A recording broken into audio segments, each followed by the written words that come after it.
Meus queridos e prezados irmãos da TV Caminho Livre, graça e paz do Senhor Jesus. Vamos dar sequência às nossas reflexões sobre o livro de Gálatas, capítulo 3. Eu me detenho agora sobre o versículo 13. Cristo nos resgatou da maldição da lei, fazendo-se Ele próprio maldição em nosso lugar. Porque está escrito: maldito todo aquele que for pendurado em madeiro. Mas o que significa esse negócio de maldição? Cristo nos resgatou da maldição da lei, fazendo-se maldição em nosso lugar.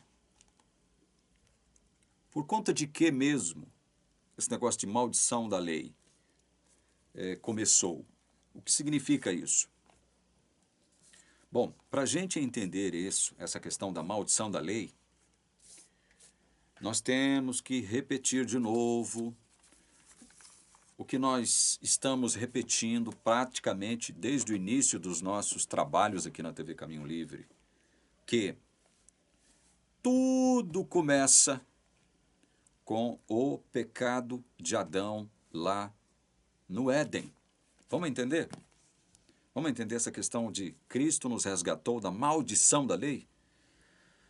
Abra comigo Gênesis capítulo 3, leia comigo o verso 14 primeiro.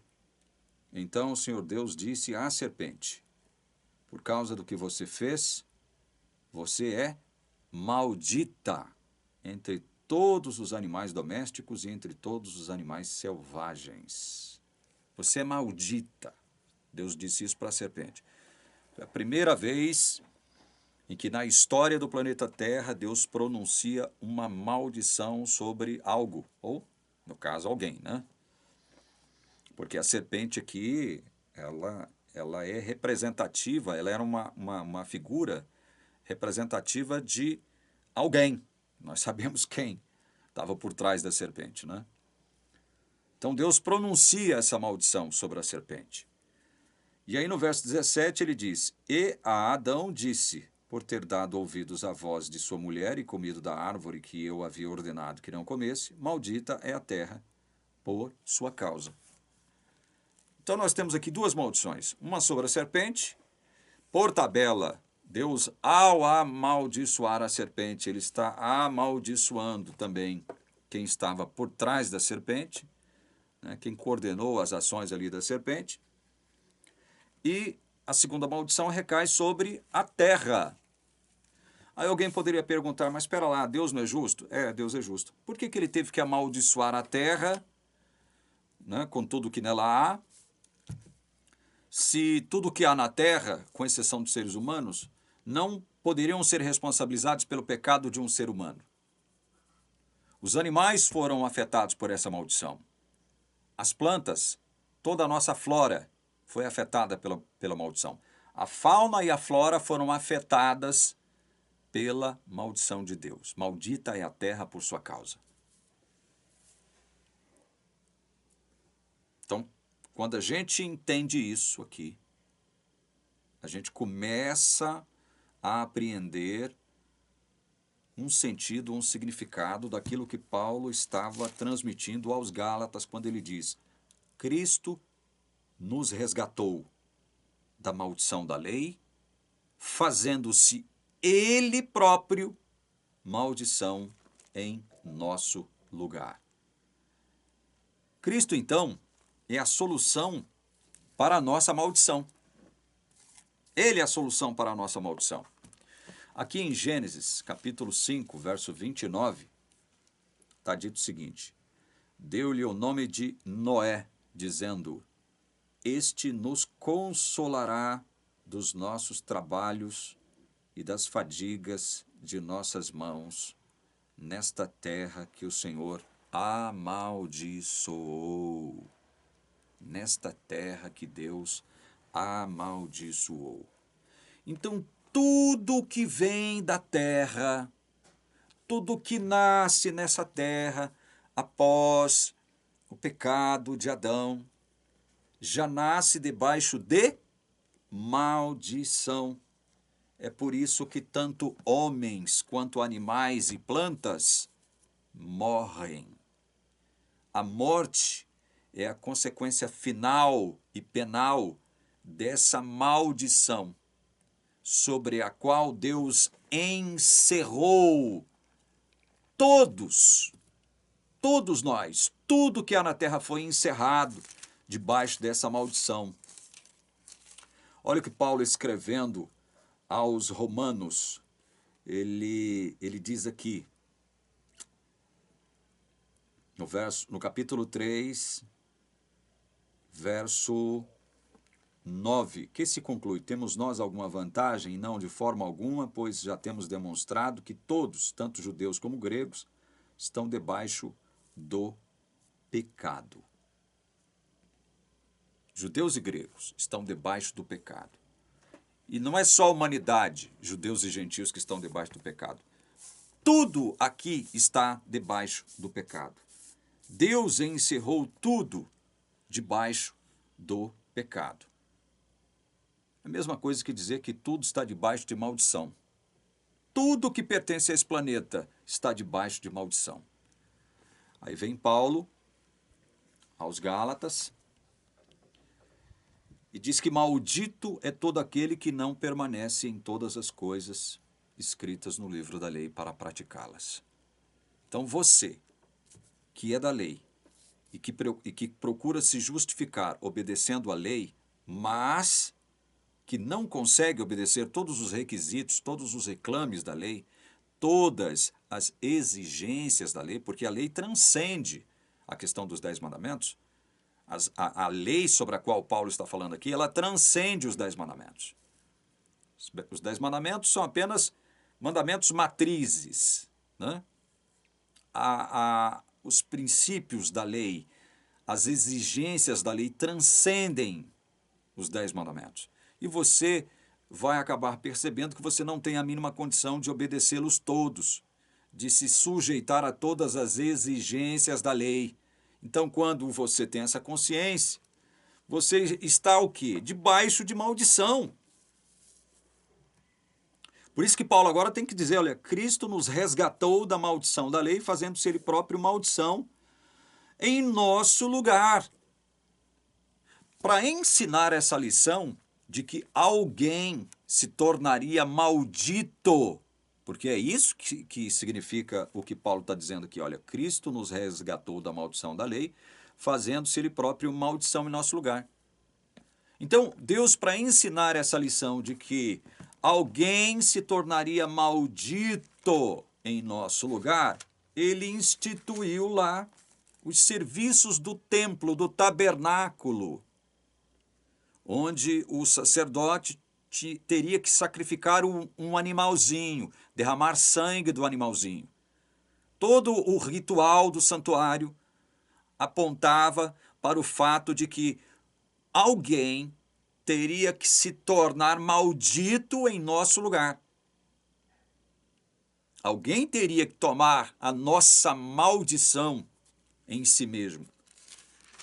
Isto era exemplificado especialmente no dia da expiação, 10º dia do 7º mês. Era o encerramento do calendário religioso do povo de Israel, o dia da expiação. 2 bodes eram separados, além de outros sacrifícios, né? 2 bodes eram separados, um morria e o outro não morria, o outro permanecia vivo. Sobre este que permanecia vivo, a Bíblia diz o seguinte, versos 20 a 22 de Levítico 16. Abra comigo aí. Depois de fazer a expiação pelo santuário, pela tenda do encontro e pelo altar, Arão fará chegar o bode vivo. Porá as 2 mãos sobre a cabeça do bode vivo e sobre ele confessará, olha isso aqui, sobre a cabeça do bode vivo, Arão deveria confessar todas as iniquidades dos filhos de Israel. Todas as suas transgressões e todos os seus pecados, e os porá sobre a cabeça do bode. Depois enviará o bode ao deserto pela mão de um homem à disposição para isso. Assim, aquele bode levará sobre si todas as iniquidades deles para a terra solitária. e o homem soltará o bode no deserto. Preste atenção nisso aqui, meu irmão. Eu estou dizendo que essa coisa de Deus ter que imprimir na mente dos seus filhos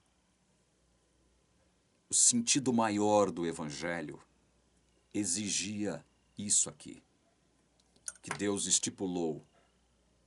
Ou seja, olha, para mostrar para os meus filhos que eles não têm condições de cumprir as minhas leis, os meus mandamentos, a minha vontade como um todo, eu tenho que instituir agora o ritual do tabernáculo para ensinar a eles, mostrar a eles que eles estão debaixo de maldição, eles estão condenados diante de mim, eles são culpados diante de mim, a ofensa deles é gravíssima diante de mim, estão sob a minha ira. Então agora eu tenho que mostrar a eles, eu tenho que ensinar a eles que eles precisam de alguém que tome para si mesmo a maldição que está sobre eles. Vocês estão entendendo? Evidentemente, eu estou procurando debulhar isso de uma forma muito simples para que todos aqueles que estão me assistindo possam entender facilmente onde é que Deus queria chegar. No dia da expiação, 2 bodes eram escolhidos para fazer expiação. No próprio texto aqui de Levítico 16, Deus diz aqui no verso 5, da congregação dos filhos de Israel, verso 5, Levítico 16, pegará 2 bodes para oferta pelo pecado. Os 2 bodes eram oferta pelo pecado. Olha o verso 7. Também pegará os 2 bodes e os porá diante do Senhor, à porta da tenda do encontro, lançará sortes sobre os 2 bodes, uma sorte para o Senhor e a outra para o bode emissário. Arão fará chegar o bode sobre o qual cair a sorte para o Senhor e o oferecerá por oferta pelo pecado. Mas o bode sobre o qual cair a sorte para bode emissário será apresentado vivo diante do Senhor para fazer expiação por meio dele e enviá-lo ao deserto como bode emissário. Veja, oferta pelo pecado e expiação. Sabe o que é mais grave diante desses fatos tipológicos e simbólicos que eu estou mostrando para vocês aqui, tudo relacionado a essa questão da maldição? Sabe o que é muito grave, gravíssimo? É o que eu vou lhes mostrar agora acerca da teologia da Igreja Adventista. Por que a teologia da Igreja Adventista é perigosíssima? Porque ela é uma teologia que atenta contra o sacrifício de Cristo. Por quê? Por que essa teologia atenta contra o próprio sacrifício de Cristo? Nós vamos mostrar isso para vocês aqui agora. Tudo dentro do espectro daquilo que Paulo diz aqui no verso 13. Cristo nos resgatou da maldição da lei. Maldito todo aquele que não permanece em todas as coisas escritas no livro da lei. Então Cristo vem e nos resgata da maldição da lei. Resgate é algo efetivo. Não é uma ideia, é uma ação. Agora eu vou mostrar para vocês o ponto nevrálgico da teologia adventista com relação a isso aqui, que nós estamos lendo em Gálatas, acerca de Cristo, e que depõe contra o sacrifício de Cristo, que é sustentado pela teologia adventista. Preste atenção no que eu vou ler agora, que consta aqui no livro Grande Conflito, página 485. Como o sacerdote, ao remover do santuário os pecados, confessava-os sobre a cabeça do bode emissário, semelhantemente Cristo porá todos esses pecados sobre Satanás, o originador e instigador do pecado. O bode emissário, levando os pecados de Israel, era enviado à terra solitária. Levítico 16, 22. De igual modo, Satanás, levando a culpa de todos os pecados que induziu o povo de Deus a cometer, estará durante 1000 anos circunscrito à terra, que então se achará desolada, sem moradores, e ele sofrerá a pena completa do pecado nos fogos que destruirão todos os ímpios. Assim, o grande plano da redenção atingirá seu cumprimento na extirpação final do pecado e no livramento de todos os que estiverem dispostos a renunciar ao mal. Meus queridos, embora isso aqui tenha alguns aspectos de verdade, porque a teologia da Igreja Adventista obtém sucesso porque ela mistura com o erro, mistura com a mentira, alguns pontos de verdade. Você sabe que é assim que acontece. Você sabe que é assim que a mentira é aceita. Quando ela vem sob um invólucro de verdade. Não é? Agora, atente para o fato gravíssimo do que essa pessoa chamada Ellen White diz aqui no Grande Conflito. O bode emissário levando os pecados de Israel era enviado à terra solitária. De igual modo, Satanás, levando a culpa de todos os pecados que induziu o povo de Deus a cometer, estará durante 1000 anos circunscrito à terra. Por que Satanás vai levar a culpa de todos os pecados que induziu o povo de Deus a cometer? Segundo Ellen White, porque Cristo porá todos esses pecados sobre Satanás. Quais pecados? Os pecados do povo de Deus, dos salvos. Como é que é?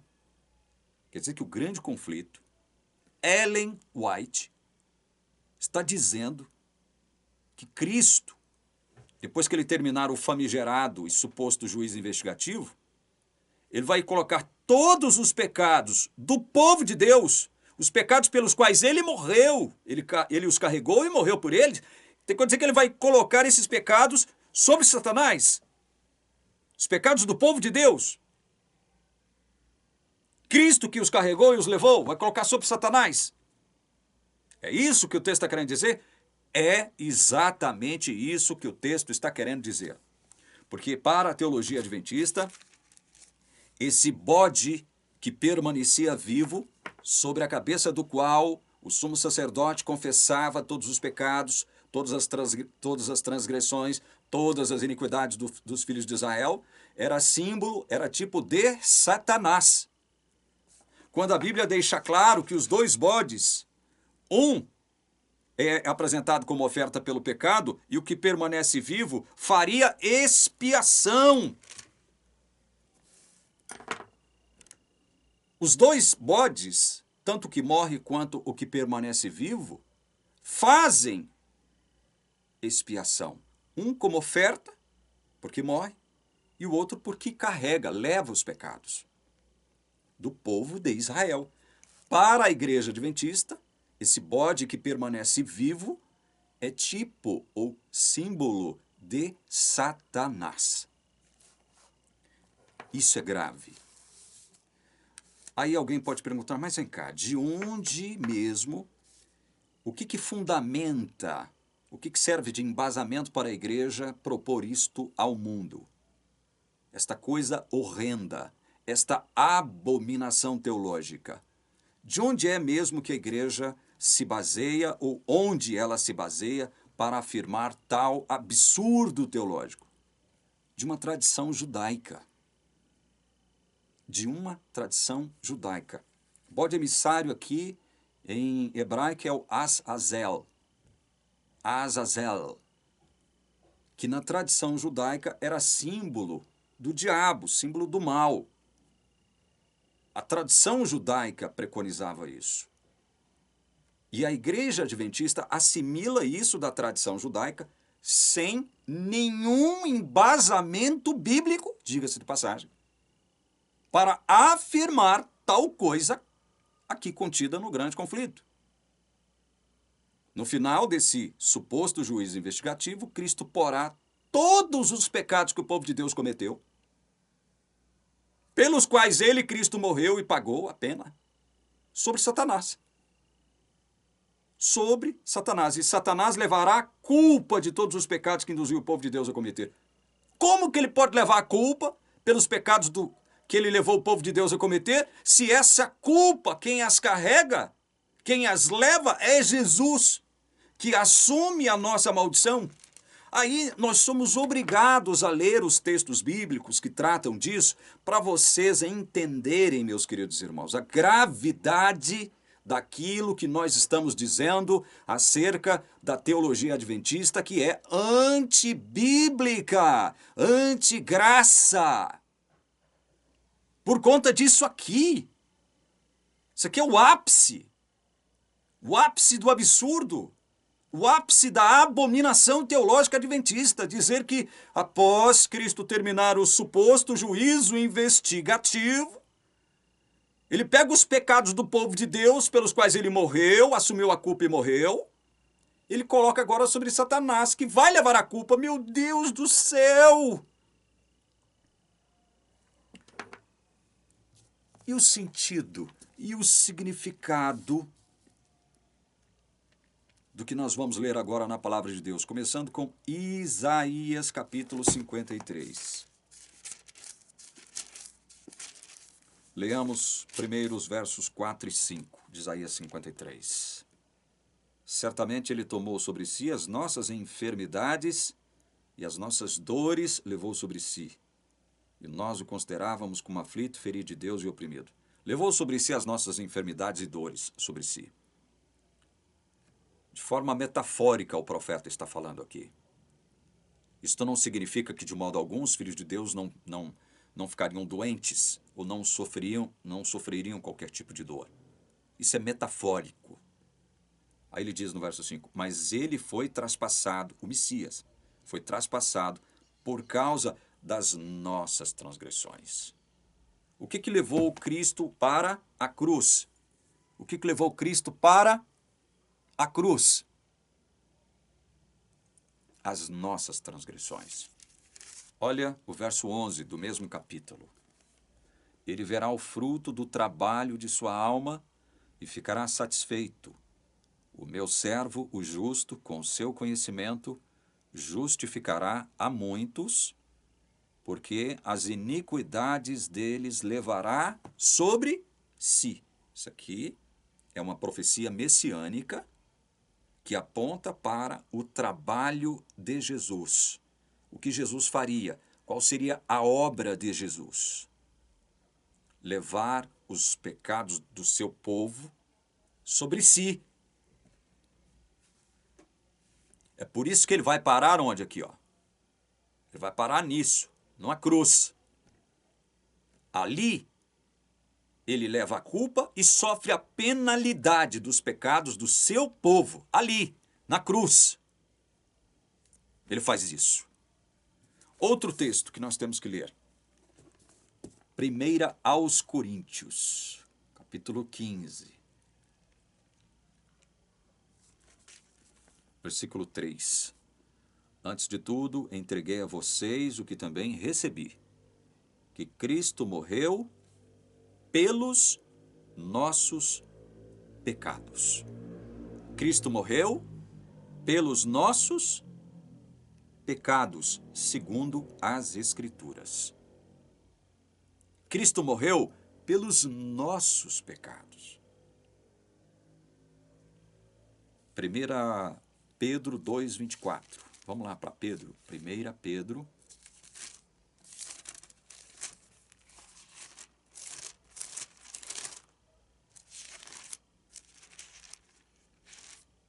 Dois. 1 Pedro 2:24. Carregando ele mesmo em seu corpo sobre o madeiro os nossos pecados, para que nós, mortos para os pecados, vivamos para a justiça. Carregando ele mesmo em seu corpo sobre o madeiro os nossos pecados.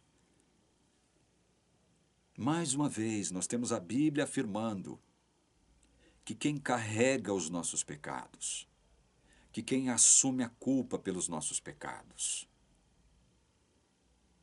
é o Messias, é o nosso Cristo.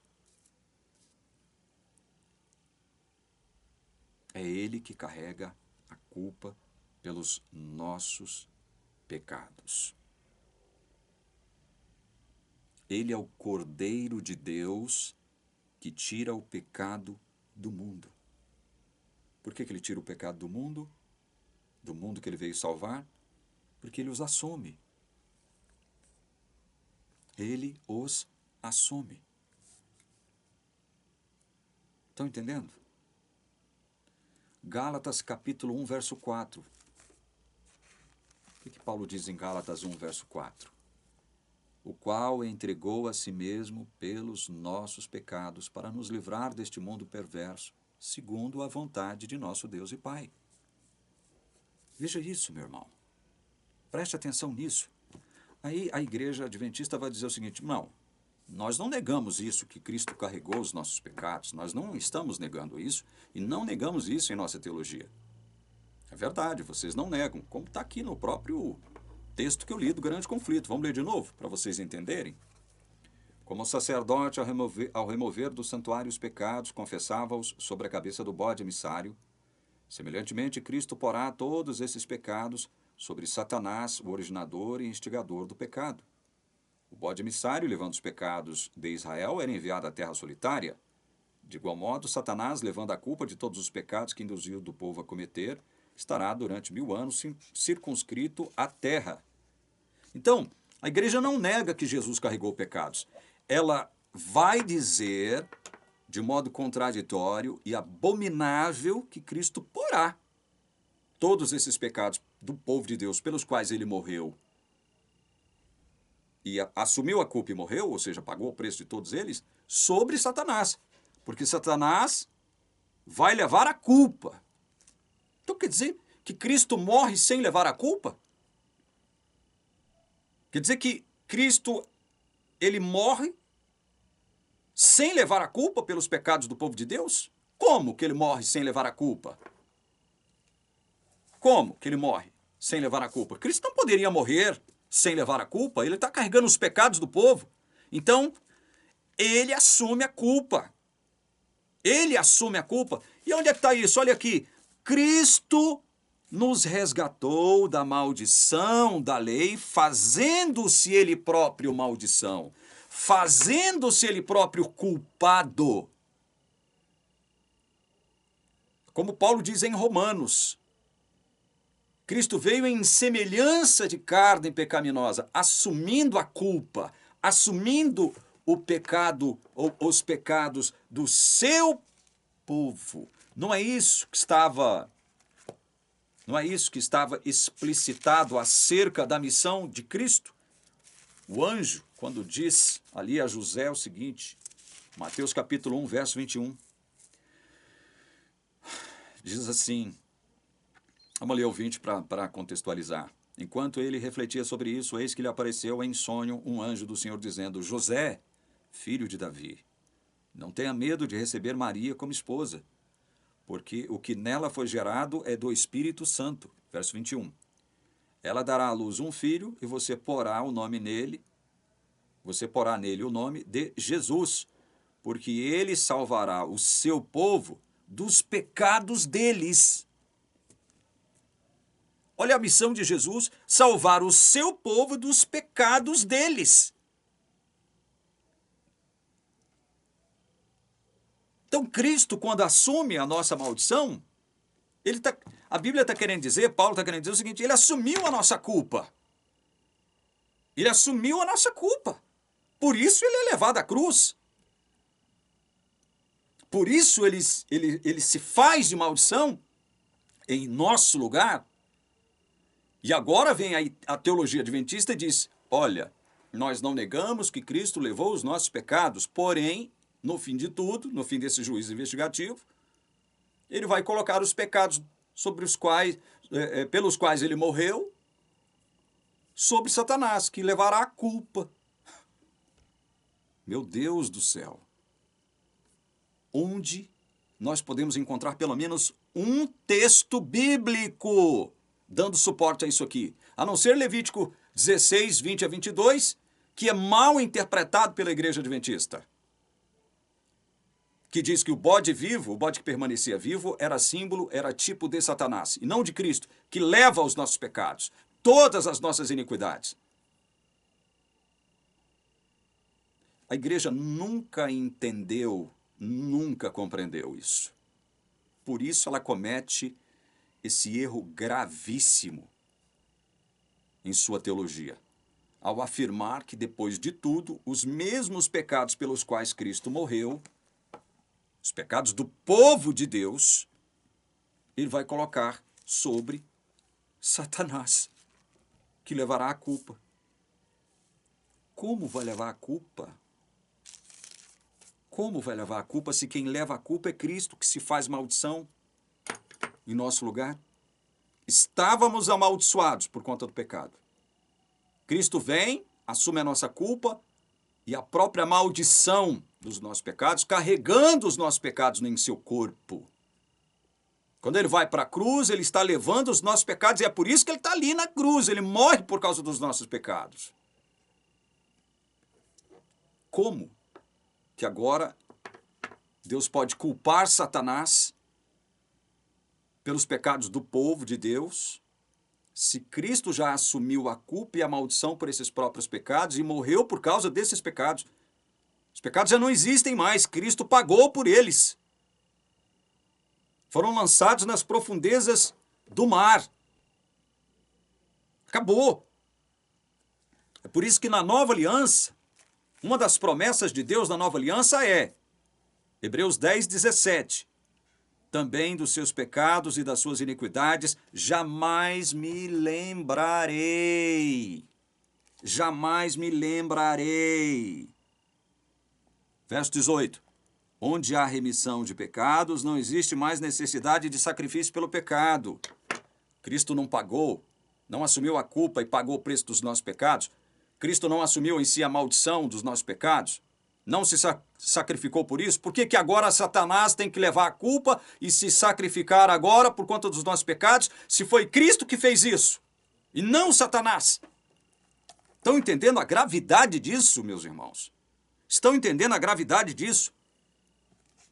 Por isso que o profeta Miqueias, vamos abrir lá, Miqueias, eu sempre perco a ordem, Miqueias é um dos profetas menores, está depois de Jonas, antes de Naum. Miqueias 7:19 diz assim: Ele voltará a ter compaixão de nós, pisará aos pés as nossas iniquidades e lançará todos os nossos pecados nas profundezas do mar. Deus não se lembrará mais dos nossos pecados e das nossas iniquidades. Por que não? Porque um só sacrifício foi feito. Uma só oferta foi oferecida por todos os nossos pecados. Todos eles, como diz o texto em Levítico. Todas as transgressões, todas as iniquidades, todos os pecados dos filhos de Israel são postos sobre o bode. Esse bode é símbolo de quem? Ainda que ele permaneça vivo lá, no cerimonial, símbolo de Cristo. Porque ele é o único que leva os nossos pecados. Ele é o único que leva. Então, meus queridos irmãos, a Igreja Adventista comete este erro abominável em sua teologia, em afirmar que depois de Cristo fazer-se maldição em nosso lugar, ele ainda porá esses pecados pelos quais ele já morreu, e Deus não se lembra mais deles, Cristo pagou o preço por eles. Cristo cumpriu tudo, morreu por conta desses mesmos pecados. Como é que Deus vai se lembrar desses pecados pelos quais Cristo já morreu? Como? Vocês estão entendendo a gravidade disso aqui? Estão entendendo? A gravidade da teologia adventista assumir isso, no grande conflito aqui. Ellen White dizer isso. Como é que uma profetisa de Deus pode dizer tal coisa? Como é que uma mulher que se diz mensageira de Deus pode dizer algo que contradiz frontalmente a palavra de Deus? Não há nada na Bíblia que justifique isso aqui, meus irmãos. Nada, pelo contrário, isto é uma abominação teológica. Entendam isso de uma vez por todas. Entendam isso de uma vez por todas, meus irmãos. Isto é sério, isto é grave. Vou ficando por aqui nesse vídeo. Mas nós vamos continuar refletindo sobre aquilo que Paulo escreve para as igrejas da Galácia e, consequentemente, para nós também. Cristo se tornou maldição em nosso lugar, verso 14, para que a bênção de Abraão chegasse aos gentios em Cristo Jesus. Não os gentios que estão debaixo da lei judaica, da dispensação judaica. Não os gentios que estão obedecendo às leis, porque se eles não obedecerem às leis, não serão justificados. Não. A bênção de Abraão deve chegar aos gentios que estão em Cristo Jesus. Estar em Cristo Jesus é ter fé em Cristo Jesus, no que Ele é e no que Ele fez, em nosso lugar, como diz aqui o verso 13, fazendo-se Ele próprio maldição em nosso lugar. Eu era o maldito da história, mas quem se torna maldito por mim? Cristo. A fim de que recebêssemos pela fé o Espírito prometido. Eu recebi o Espírito. O Espírito começou a boa obra em mim. Eu agora vivo pela fé. Sou guiado por esse mesmo Espírito, porque ele habita em mim. Como Paulo diz aos Efésios, capítulo 4, verso 30, fomos selados no Espírito. Fomos selados. O Espírito habita em mim. Sou guiado por ele. Eu não estou debaixo da lei agora, como diz Paulo em Romanos 6, versículo 14, porque o pecado não terá domínio sobre vocês, pois vocês não estão debaixo da lei, e sim da graça. A lei não está aqui em cima de mim me condenando mais. Por que não? Porque a graça foi aquilo que Deus concebeu para resolver o quê? O problema dos meus pecados. Então, os meus pecados, os pecados que meu corpo comete, sobre os quais Paulo vai falar aqui no capítulo 7, não tem mais o poder de me condenar. A lei sempre vai condenar os atos pecaminosos. Mas eu, enquanto filho de Deus, não estou mais debaixo dessa lei que me condenava. Por que não? Porque agora eu estou debaixo da graça.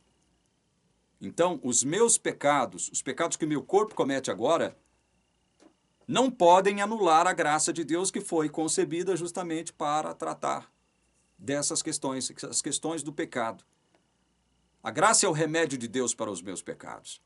A graça é a solução de Deus para os meus pecados. Então, os meus pecados não têm como anular a graça de Deus que foi criada, concebida justamente para tratar dos meus pecados. Portanto, quando a igreja diz você é salvo pela graça, sim, mas julgado pelas obras, ela está errada.